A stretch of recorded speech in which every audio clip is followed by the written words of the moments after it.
जैसे कि हमने पार्ट 2 में देखा कि श्री कृष्ण शिष्य कहते हैं कि माधव अन्य 2 योद्धाओं में भी इतना साहस है क्या। तो इसके बाद की कहानी बताते हैं। तो दोस्तों श्री कृष्ण कहते हैं एक तरफ अग्नि को कमज़ोर समझने की भूल मत करना, क्योंकि कौरव सेना के अन्य 2 योद्धा अत्यंत भयानक अस्त्र का ज्ञान रखते हैं। तब श्री कृष्ण शिष्य कहते हैं कौन योद्धा माधव। तब श्री कृष्ण कहते हैं सूर्य के समान तेजस्वी, पानी के समान शक्तिशाली, जिसने अपनी दिग्विजय यात्रा में संपूर्ण भारत में अपना परचम लहरा दिया। हम बात कर रहे हैं दिव्य कवच कुंडलधारी परशुराम शिष्य सूर्यपुत्र अंगराज। तो वह कहते हैं माधव कौरव सेना का आखिरी शक्तिशाली योद्धा कौन है।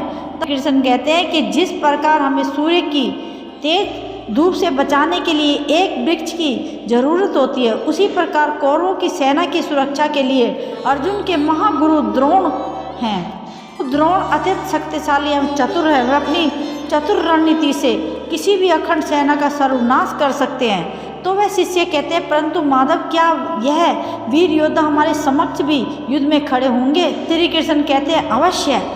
पर प्रचंड युद्ध की गज गूंजेगी, समग्र सृष्टि के योद्धा आएंगे, प्रचंड युद्ध होगा, महादेव का भयानक तांडव होगा, महासंग्राम होगा, महाभारत होगा। तभी यह सुनकर शिष्य अपना धनुष उठाते आते हैं, हस्तिनापुर की ओर एक टंकार छोड़ते हैं, जिसके कारण कौरव अथवा भीष्म कहते हैं कि यह ध्वनि अवश्य इन योद्धाओं की है जिनका पूरा पराक्रम हमें कुरुक्षेत्र में देखने को मिलेगा। अतः दूसरी तरफ वह शिष्य भी श्री कृष्ण से कहते हैं यदि युद्ध हुआ तो हम हस्तिनापुर में कोहराम मचा देंगे।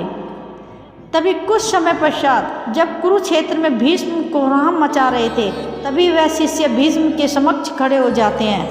अतः अपने हाथ से ब्रह्मास्त्र को आह्वान देते हैं। अतः तीनों अपने ब्रह्मास्त्र को भीष्म की ओर छोड़ देते हैं। वहाँ बर्बरीक का आगमन होता है और वह अपने 3 अमोघ अस्त्र उन तीनों ब्रह्मास्त्र पर छोड़ते हैं। देखकर श्री कृष्ण भी भयभीत हो जाते हैं। तो क्या होगा युद्ध का परिणाम, आगे की स्टोरी जानने के लिए हमारे चैनल को सब्सक्राइब करें। और आपके हिसाब से कौन हो सकते हैं श्री कृष्ण के 3 शिष्य, लाइक कमेंट करके ज़रूर बताएं और बेल आइकन को दबाना न भूलें ताकि अगला भाग जैसे ही आएगा उसका नोटिफिकेशन आपको सबसे पहले मिल सके। थैंक यू सो मच दोस्तों।